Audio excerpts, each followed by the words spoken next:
દક્ષિણ ગુજરાતના 7 જિલ્લાના 3 લાખ ખેડૂતોને દિવસે વીજ આપવાનો રાજ્ય સરકારનો નિર્ણય.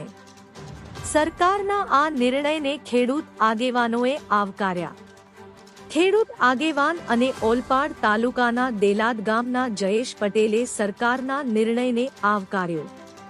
ખેડૂત અને સહકારી અગ્રણી એવા સુમુલ ડેરીના ડિરેક્ટર જયેશ પટેલ, દેલાડ એ જણાવ્યું કે ગુજરાતમાં વીજ સૂર્યોદય યોજના હેઠળ સરકારે 2020માં ખેતીને દિવસે વીજ આપવાની શરૂઆત કરી હતી, પણ દક્ષિણ ગુજરાતમાં વિલંબ થયો હતો. ગુજરાત સરકારે દક્ષિણ ગુજરાતના ખેડૂતોને હવે દિવસે વીજળી આપવાનું શરૂ કર્યું છે. આ નિર્ણય આવકાર્ય છે. મુખ્યમંત્રી ભૂપેન્દ્ર પટેલે દક્ષિણ ગુજરાતને દિવસે વીજળી આપવાનું વચન પાડ્યું છે.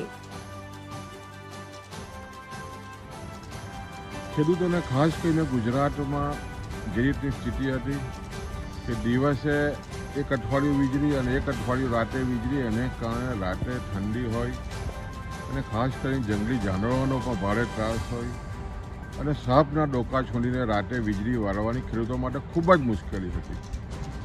ઘણા સમયથી ખેડૂતોની લાગણી અને માગણી હતી કે ગુજરાત સરકાર ખેડૂતોને દિવસે વીજળી આપે, અને એના અનુસંધાનમાં આ માગણી સ્વીકારીને 2020માં રાજ્યની સરકારે સૂર્યોદય કિસાન સૂર્યોદય યોજના લાગુ કરી.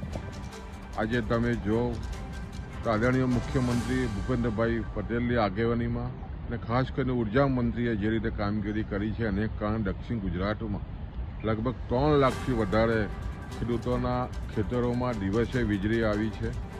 ખેડૂતોને ખુશી ઉત્પન્ન થઈ છે. ખાસ કરીને જે સ્થિતિ બનતી હતી ને ખાસ કરીને વીજળી અને ખાસ કરીને ખેતીમાં પાણી અગત્યનું અંગ છે, અને જ્યારે દિવસે વીજળી આવતી હોય તો સ્વાભાવિક છે કે પૂરતી ક્ષમતાથી ખેડૂતો વીજળી વાપરી શકે અને પાણી બોરવેલમાંથી કાઢી શકે અને એનો પોતાનો પાક તંદુરસ્ત રીતે ઊભો કરી શકે.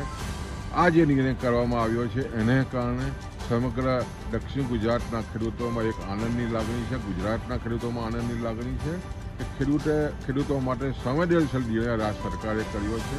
ઘણા વખતની માગણી હતી.